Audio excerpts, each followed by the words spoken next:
আসসালামু আলাইকুম। আজ আমি আপনাদের গুরুত্বপূর্ণ একটি কাজ দেখাবো। এই কাজ টেকনিশিয়ানদের বা মাঝে মধ্যেই এই কাজ করতে হয়, আবার নতুনদের জন্য তো খুবই গুরুত্বপূর্ণ একটি ভিডিও। তো দেখতেই পাচ্ছেন আমার হাতে একটি রিয়েলমি ফোন আছে। এই ফোনটির প্রবলেম হচ্ছে, কাস্টমার প্রথমে এসে বলল যে ভাই আমার ফোনে চার্জ হয় না, চার্জার পিনটা চেঞ্জ করে দেন। তো আমিও চার্জার পিনটা চেঞ্জ করে দিলাম। চার্জার পিন চেঞ্জ করে পরবর্তীতে আমি চার্জ দিতে দিয়ে দেখি আমার চার্জিং শর্ট, এই চার্জার লাগাইলেই ফোন গরম হয়ে যায়, চার্জার যেই কেবল লাগানো হয় সেই কেবলই নষ্ট হয়ে যায়। তো কাস্টমার পরবর্তীতে আমাকে আবার ক্লিয়ার করলো, হ্যাঁ ভাই এই প্রবলেমই ছিল, আমার আগেও ছিল এই প্রবলেম, চার্জার লাগাইলেই আমার ফোনের চার্জার গরম হয়ে যায়, কেবল নষ্ট হয়ে যায়, ফোনের ভিতর থেকে ধোঁয়া ওঠে, এরকম প্রবলেম হয়। তো এই কথা যদি সে আগে বলতো অবশ্যই আমার কিন্তু চার্জার পিন চেঞ্জ করা লাগতো না। তারপর দেখতে পাচ্ছেন আমি নতুন চার্জার চেঞ্জ করেছি। তো এখন আমি আপনাদের দেখাবো প্রবলেমটা আসলে কি। তো এখন আমরা আই চার্জারের দিকে যাই। দেখতে পাচ্ছেন এখানে আই চার্জার আছে। তো আমি এখন ফোনটা চার্জে লাগাচ্ছি, খেয়াল করবেন সবাই।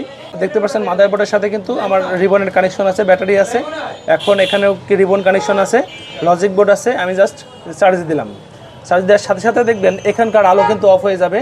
যেখানে একটা স্বাভাবিক ফোন অ্যাম্পিয়ার নেওয়ার কথা 1.6, 1.5, 1.1 এরকম, আর সেখানে নেবে প্রায় 7 অ্যাম্পিয়ারের উপরে নেবে এখানে। তো দেখুন এই যে আমি লাগাইলাম, এখানে আলো অফ হয়ে যাবে, প্লাস তার আগে 7 অ্যাম্পিয়ার নিয়ে নেবে। এই দেখতে পাচ্ছেন এই যে 7.6 অ্যাম্পিয়ার নিচ্ছে, এটা কিন্তু অস্বাভাবিক। একটু আগে আলোই অফ হয়ে যাচ্ছিল, এখন কিন্তু হালকা আলো অফ হচ্ছে প্রায় 7.6 অ্যাম্পিয়ার। এটা কিন্তু একটা ঝামেলার। এখন তখন কিন্তু আলো অফ হয়ে যাচ্ছিল। আবার যদি আপনারা নর্মাল যে চার্জারগুলো আছে, যে চার্জারে শুধু লাইট জ্বলে, একটা করে ইন্ডিকেটার জ্বলে, সেই চার্জারেও কিন্তু আপনি লাগাইলে, ফোন লাগাইলে চার্জারের যে ইন্ডিকেটার ছোট্ট লাইট, সেটা কিন্তু একেবারে পুরোপুরিভাবে অফ হয়ে যাবে। তো এই যে অস্বাভাবিক অ্যাম্পিয়ার নিচ্ছে, অবশ্যই আমার চার্জিং লাইন শর্ট আছে। তো এবার আমি কি করব দেখুন। তো চেক করার নিয়ম হচ্ছে যে আপনি কোন সাইডে শর্ট, এই সাইডে শর্ট নাকি এই সাইডে শর্ট, সেটা চেক করার জন্য প্রথমত আপনি এই যে লজিক বোর্ডের রিবনটি আছে সেই রিবনটি খুলে ফেলবেন। এই যে দেখতে পাচ্ছেন আমি রিবনটা খুলে ফেললাম। যদি যদি এবার এখানে যাই, আবার আই চার্জারে যাই, এই যে আমি রিবনটা খুলে ফেললাম। এখন যদি এটা লাগানোর পরে এটা যদি স্বাভাবিক হয়ে যায়, তাহলে আমি বুঝবো আমার এই সাইডটুকুও ঠিক আছে, আমার মাদারবোর্ড সাইডটুকু প্রবলেম। আর যদি এটা এখনও লাগানোর পর যদি এই অস্বাভাবিক অ্যাম্পিয়ার নেয় বা কালো হয়ে যায় বা ডিসপ্লে অফ হয়ে যায়, তাহলে আমি বুঝবো এখানে প্রবলেম আছে। এখন আমি চার্জারটা লাগাইলাম, রিবনটা খোলার পরে এখন কিন্তু ফোনটা একেবারে স্বাভাবিক, কোনো রকম প্রবলেম নাই, কোনো রকম অস্বাভাবিক অ্যাম্পিয়ার নেই। তার বোঝা যাচ্ছে এই রিবনের এই সাইড থেকে আমার এই সাইড পর্যন্ত মাদারবোর্ড থেকে আসলে প্রবলেম। তো আসলে আমরা দেখি যে মাদারবোর্ডে কোথা থেকে প্রবলেম হতে পারে। তো এখন আমি মাদারবোর্ডটা খুলে নিচ্ছি। এরপরে আমি আপনাদের আরেকভাবে চেক করাচ্ছি। দেখুন আমি আমার মিটারটা নিয়ে নিয়েছি। তো এরপরে আমরা ডাউট মোডে দেখব যে আমার সাধারণত আমার চার্জিং পজিটিভ লাইনে বা ভিবাস লাইনে কিন্তু একটা মান আসার কথা, কখনোই কিন্তু বিপ সাউন্ড দেওয়ার কথা না। যদি বিপ সাউন্ড দেয় তখন আমরা বুঝে নেব যে এটা আসলেই শর্ট আছে। এই যে আমি বিপ মোডে দিয়ে রাখলাম, দিয়ে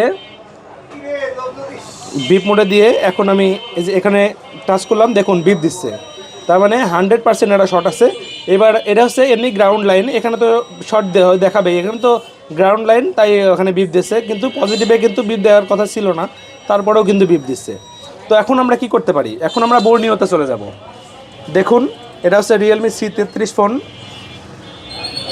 তো এই ফোনটার চার্জিং আমি কিন্তু চার্জিং ডাটাতে ক্লিক করেছি। দেখুন এই যে চার্জিং ডাটাতে ক্লিক করার পরে এই যে ভিবাসের লাইন, এই যে ভিবাস লাইন, তো এই লাইনটা যেই জায়গাতে গেছে, মাঝখানে যেই পার্টসগুলো আসলে শর্টটা সেইখানেই হতে পারে। যেই পার্টসগুলোর প্যারালালে থাকে শুধু সেই পার্টসগুলোই কিন্তু শর্ট হতে পারে, কোনো সিরিজ লাইন কিন্তু শর্ট হবে না।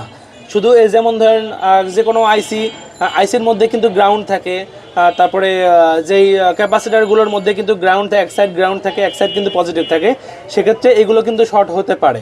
তো দেখতে পাচ্ছেন এখন আমরা এই লাইনটা কোত্থেকে আসছে সেটার দিকে চলে যাই। এই যে দেখতে পাচ্ছেন এই যে পার্টসগুলো, ভিবাসের এই যে লাইনগুলো, এর মধ্যেই আসলে শর্টটা আছে। এখানে যে পার্টসগুলো আপনারা দেখতে পাচ্ছেন এর মধ্যেই আসলে শর্ট আছে। তো ওই ফোনটার আমরা এই সাইডটুকুই খুলবো, এই যে টিনটা আছে, এখানে টিন ছিল, এই টিনটাই আসলে খুলবো। তো দেখুন অলরেডি আমি কিন্তু এই যে টিনটা খুলে রেখেছি, এই মানে দেখাইতে ঝামেলা হবে এই জন্য আর কি আমি অলরেডি খুলে রেখেছি। এই যে আমার চার্জিং সাইডের টিন, তো এই টিনটা তোলার পরে আসলে আমার কিন্তু প্রবলেম বুঝতে কিন্তু একেবারেই লেট হয়নি। আমার খোলার সাথে সাথে আমি প্রবলেমটা বুঝতে পেরেছি। ভালো করে খেয়াল করুন, এই যে এই পার্টসটা কিন্তু শর্ট, দেখতে পাচ্ছেন এটা পুড়ে গেছে, এই টেন্ডিস্টার কিন্তু পুড়ে গেছে। তো আমি আপনাকে ভালো করে আমার যেই ক্যামেরা আছে ক্যামেরাতে ভালো করে দেখাই, তাহলে আপনারা খুব ভালো করে বুঝতে পারবেন। তো দেখুন এই টেন্ডাসটা কিন্তু একেবারে শর্ট, এই শর্টটার কারণে, এরা শর্ট হয়ে যাওয়ার কারণে আসলে কিন্তু আমার এই চার্জিংয়ে আসলে প্রবলেম হয়েছে। তো এই দিকে যদি চার্জিংয়ের পজিটিভ এইটা, কিন্তু এই দুইটা কিন্তু গ্রাউন্ড লাইন। আমি আপনাকে বলেছি যে যেখানে যেই পার্সটা প্যারালালে থাকবে, তার মানে এক সাইড গ্রাউন্ড, এক সাইড গ্রাউন্ড, এক সাইড পজিটিভ, সেটাই কিন্তু শর্ট হতে পারে। তো দেখতে পাচ্ছেন এই সাইডটার কিন্তু, এই পার্সটার কিন্তু এক সাইড পজিটিভ আর দুই সাইড কিন্তু, এই দুইটা লেগ কিন্তু নেগেটিভে আছে, তার মানে এটা শর্ট হতে পারে, এটা শর্ট হয়েছেও। তো আসলে এইটাই মেন প্রবলেম। এখন যদি আমি এটা তুলে দিই তাহলে কিন্তু আমার প্রবলেম একেবারে সলভ হয়ে যাবে। তো এখন আমি এটা তুলব। দেখুন আমি এখান থেকে কিন্তু এটা অলরেডি তুলে ফেলেছি।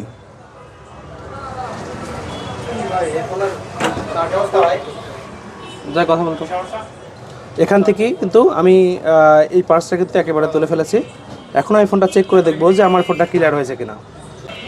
এখন আমি দেখছেন ফোনটা আমি সেট করে ফেলছি, পার্সটা তুলে ফেললাম। তো পার্সটা যদি আপনার কাছে থাকে, অন্যান্য ফোন থাকে, তাহলে আপনি খুলে লাগাইতে পারেন। আর যদি না লাগান তাহলে প্রবলেম নাই। অনেকেই দেখে আমাকে প্রশ্ন করেন ভাই আমি পার্সটা লাগাবো কিনা, আসলে না লাগাইলে খুব একটা প্রবলেম নাই। তো দেখতে পাচ্ছেন আমি সব সেট করে ফেললাম। এখন আমি চার্জিং লাইন মানে রিবনটাও সেট করে ফেললাম। সো সেট করার পরে এখন আমি চার্জে দিয়ে দেখবো যে আমার আগের প্রবলেমটা আছে নাকি ঠিক হয়ে গেছে ফোন। তো আমি এখন চার্জে লাগাইলাম। তো দেখতে পাচ্ছেন আমার কিন্তু আলো অফ হয়নি, প্লাস একেবারে স্বাভাবিক রিডিং নিচ্ছে। আর এখানে কিন্তু আমার চার্জের যে লোগোটা সেটা কিন্তু শো করেছে। তাহলে কিন্তু এর মানে আমার ফোনটা 100% কমপ্লিট। দেখতে পাচ্ছেন 4% চার্জ আছে, আমার ফোনটা কিন্তু একেবারে ক্লিয়ার হয়ে গেছে। তো সবাই এমন ভিডিও আরও দেখতে অবশ্যই আমার পেজটি ফলো রাখবেন। ধন্যবাদ।